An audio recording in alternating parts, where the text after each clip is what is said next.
siempre hay unas palabras iniciales que son de agradecimiento. El agradecimiento por querer estar aquí, decía don Federico, es el honor, el privilegio. Yo creo que también lo siento y lo agradezco.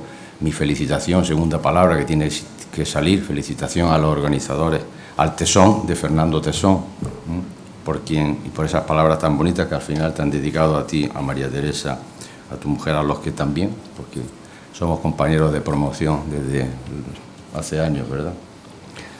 Desde el inicio, pues, iniciamos juntos, digamos, esta carrera judicial. Y también hospitalidad, gracias también por la hospitalidad que siempre la ciudad de Ceuta me ha dado institucionalmente, me ha dado personalmente, esa luz, esa alegría, ese cielo que podéis ver los que no hayáis venido nunca, incluso con el miedo, algunos en el cuerpo, en el helicóptero, dudando todavía si irse a Algeciras para coger el barco. Y yo le decía a algunos, no, mujer, es mucho mejor el helicóptero, más corto y es muy bonito el paisaje. Así que gracias, felicidades y enhorabuena. Enhorabuena por un número también muy bonito, el número 12. José Luis Joanes lo sabe, el 12, bueno, y María Luisa también. El 12 es el número de la justicia, el Tribunal Supremo. Está lleno de referencias. Incluso la propia sede donde yo trabajo ahora, en el Tribunal Superior de Justicia, hay referencias de todo. Todas las puertas pues tienen 12 personajes bíblicos, 12 personajes relacionados con la justicia. Es el número de la justicia. Así que es un número importante para alegrarse. Se abordan temas, lo habéis comentado, lo ha comentado Fernando, y algunos curiosos que tanto el título de una ponencia como las reflexiones que ha hecho con anterioridad el director académico, pues me hacían la resiliencia jurídica, pero temas siempre actuales e importantes que nos convocan y que nos pueden hacer reflexionar. La responsabilidad civil, algo que está, por así decirlo, en el día a día permanentemente en una sociedad que es una sociedad de riesgo. Pretendemos eliminar y no se puede eliminar los resultados. El riesgo está ahí y, por tanto, la importancia que tiene en un Estado social, por así decirlo, y de derecho, que haya una respuesta. El Ministerio Fiscal, la reforma laboral, el acusado en el juicio oral, con esos proyectos que hay en cuanto al derecho de defensa objeto de una regulación y componentes, como siempre, muy cualificados. La resiliencia jurídica, yo no sé por qué, pero digo, bueno, se va a tratar, claro, desde el punto de vista militar, desde el punto de vista de la guerra, intuyo. Pero yo digo, bueno, pero es que la resiliencia jurídica es la que tenemos en el día a día. ¿Cuántos jueces? ¿Cuántos letrados de la Administración de Justicia, funcionarios, el sistema actual de justicia? Hablaba del Consejo General del Poder Judicial, que debe de darse Consejo General de la Justicia. Consejo General que lleva ya para 5 años de renovación de quienes ya no tenían que estar renovados, sino ser nuevos, y por tanto con un problema potente de falta de credibilidad externa que se traspasa al resto de compañeros que ejercen juicio y al Poder Judicial como poder dentro de esa separación del Estado, y con un problema grande, un problema de eficacia de la justicia, un problema de 20 años de transitoriedad. Qué difícil es conjugar potestas y autoritas cuando los elementos, por así decirlo, te faltan, cuando esos medios ves que no son lo suficientes, sean medios materiales, sean medios personales, cuando hay un proceso penal que hace aguas por todos sitios, cuando está viendo que hay unos procedimientos penales que hacen aguas por todos sitios, cuando ves que no se regula, que la gestión de la oficina judicial es absolutamente muy distorsionante, donde hay una realidad legal y una realidad del día a día que es muy distinta a esa realidad legal en cuanto a las funciones, en cuanto a la distribución, en fin. El sistema actual de justicia está en decadencia. O sea, yo creo que eso es una tristeza, tener que decirlo a un responsable judicial. Y yo diría que está totalmente superado y urge una profunda reforma. Llevamos 20 años de transitoriedad.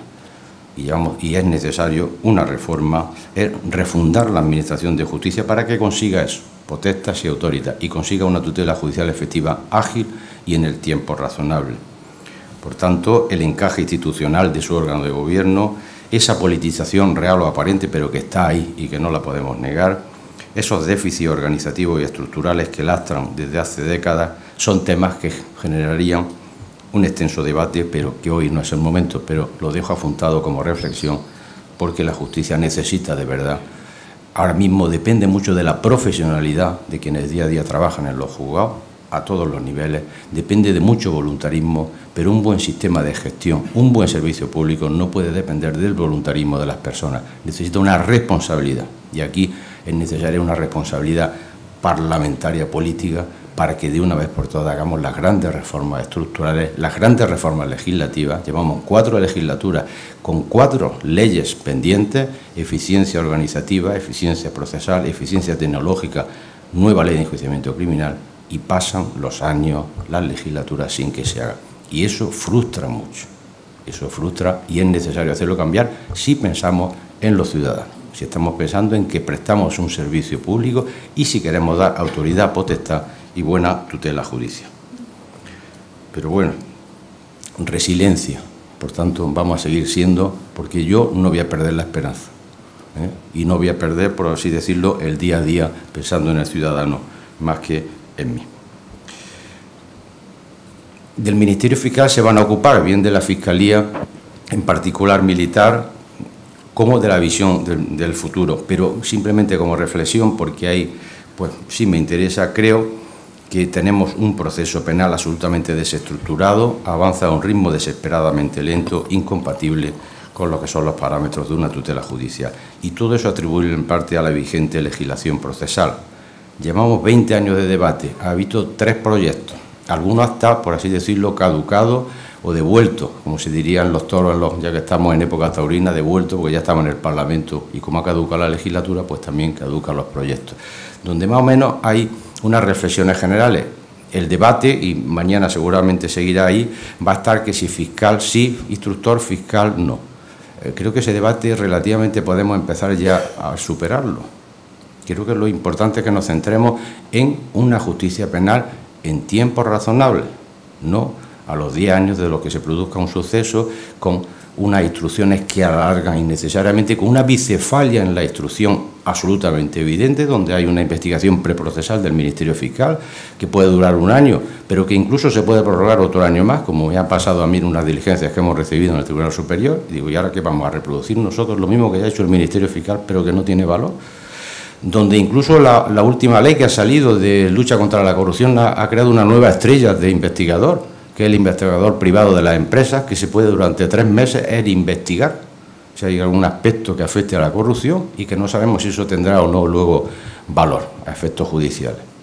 Entonces creo que es momento de superar constitucionalmente el juez y el fiscal están absolutamente preparados y, por así decirlo, con una función que pueden realizar cualquiera de los dos, por tanto no hay ningún problema de constitución, y creo que tenemos que pensar en el futuro, qué es lo más conveniente para lo más conveniente. Y quizás lo más conveniente sea pensar que lo conveniente es una tutela penal mucho más inmediata, donde previene mucho más la oralidad, donde no se alarguen los atestados, esa fase de investigación que muchas veces la lleva, y aquí están responsables policiales y de las fuerzas y cuerpos de seguridad del Estado, la lleva en gran parte la policía y la Guardia Civil, y donde, por tanto, no podemos estar ahí siguiendo con una obsesión de que el fiscal no está preparado y el juez sí. No, están preparados.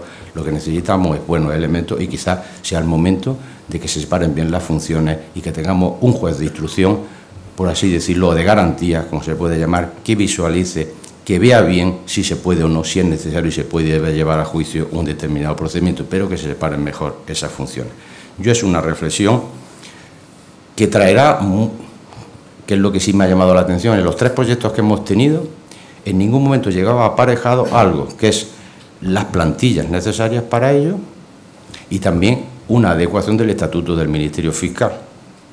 No quiero yo aquí hablar porque hay muchos responsables, y que ha habido anteriores y vendrá otro en la actualidad, querida Lola, o Dolores Delgado, pero es verdad que esa ley de enjuiciamiento tiene que llevar aparejada todo un estudio, porque será un proceso muy largo de varios años, de plantillas de fiscales, de jueces, de medios, por así decirlo, alrededor, y luego pues ese tema importante de fortalecer la apariencia de imparcialidad del Ministerio Fiscal. Eso es un tema que nos lo pedimos todos. Es una sociedad donde no basta con el ser, sino que se visualice que se puede ser, y entonces pues obligaría también a unos retoques para fortalecer una independencia del Ministerio Fiscal, que yo no tengo por qué poner en duda en ningún momento, pero que objetivamente sí la pueden poner los demás, cuando están vinculados los mandatos del fiscal general con el gobierno, o cuando hay un trasvase muy inmediato temporal, por así decirlo, de un ejercicio profesional de la carrera judicial o fiscal, cuando previamente se tienen funciones políticas muy potentes. Pero bueno, creo que son debates que se pueden tener y que no tienen por qué afectar a otros extremos. Proceso largo, costoso y no exento de polémica, pero yo lo que sí diría es que se haga ya, que se haga ya. No se va a hacer esta legislatura, ya no se va a hacer. Bueno, pues nada, 20 años, otros 20 años aguantando. Tenemos aquí don Francisco Baena, que el proceso penal lo conoce. Entonces, no sé si opina lo mismo que yo, pero está claro que hay que entrar ahí y que habrá que entrar también en cuáles son los derechos del acusado, pero uno de los derechos es que no haya pena de banquillo, porque tenemos demasiada pena de banquillo, procedimientos donde no se filtran adecuadamente por el juez, y entonces llegamos y lo estamos viendo, empieza un juicio con 150 acusados, nada más empezar resulta que ya 30 o 40 se retira la acusación. Oiga, mire usted, pues a ver cómo se ha calificado eso, a ver cómo se ha filtrado por el juez eso, porque si no estamos llegando a situaciones que vistas desde fuera no parecen coherentes o razonables. Y la jurisdicción social, querida María Luisa, magistrada del Tribunal Constitucional, pues también, ¿por qué no decirlo?, que junto a esa responsabilidad civil y estos temas fiscales o del Ministerio Fiscal es muy importante. Si hay una jurisdicción que es absolutamente dinámica, permanente, es la jurisdicción social, porque esta condiciona toda la realidad social y nuestro devenir social y económico. Reunirse en torno al derecho laboral en España es evocar un larguísimo proceso de cambios normativos, que sin embargo no han logrado acabar con esos graves problemas de nuestro mercado de trabajo, el desempleo y la temporalidad. Pero es cierto que constantemente, y en el último año ha habido constantes reales decretos donde están cambiando esa dinámica y donde conocer un poco los pronunciamientos del Supremo o las problemáticas que van surgiendo será muy importante. Ese nuevo contrato de trabajo formativo, ese contrato que todos los días, los que no entendemos de la verdad, lo escuchamos, los fijos discontinuos, pero esto que ya no existe o que sí existe, ¿no? Entre los fijos periódicos y los discontinuos, y ya esa nueva estrella del artículo 16 que ha aumentado considerablemente esta forma contractual. El uso, que lo estamos observando ahora mismo, de los expedientes temporales de empleo, conflictos colectivos, que también va a tener una gran incidencia. El tema, por ejemplo, de la igualdad. Yo leí ayer, viniendo para acá en el coche, cuando venía de Málaga al aeropuerto, que hablaban expertos de derecho laboral, que se avecina una alta litigiosidad por parte de la empresa ante la incapacidad, estoy leyendo literalmente el titular del periódico, de sacar adelante los obligados planes de igualdad por el vacío legal que deja la normativa, es la Ley 5/2022 de 12 de julio, planes de igualdad en todas las empresas. En fin, que son temas muy importantes también, de mucha actualidad, y que, por tanto, ese dinamismo y ser un Estado social y de derecho nos obliga. Así que concluyo esta intervención, les agradezco el trabajo a los organizadores, a los directores, y declaro formalmente inaugurada estas 12ª Jornadas Jurídicas de Ceuta, que se organizan por la Ciudad Autónoma de Ceuta y el Consejo General del Poder Judicial, en colaboración con el Colegio de la Abogacía, el Centro Universitario de la UNED y los servicios turísticos de Ceuta. Muchas gracias a todos.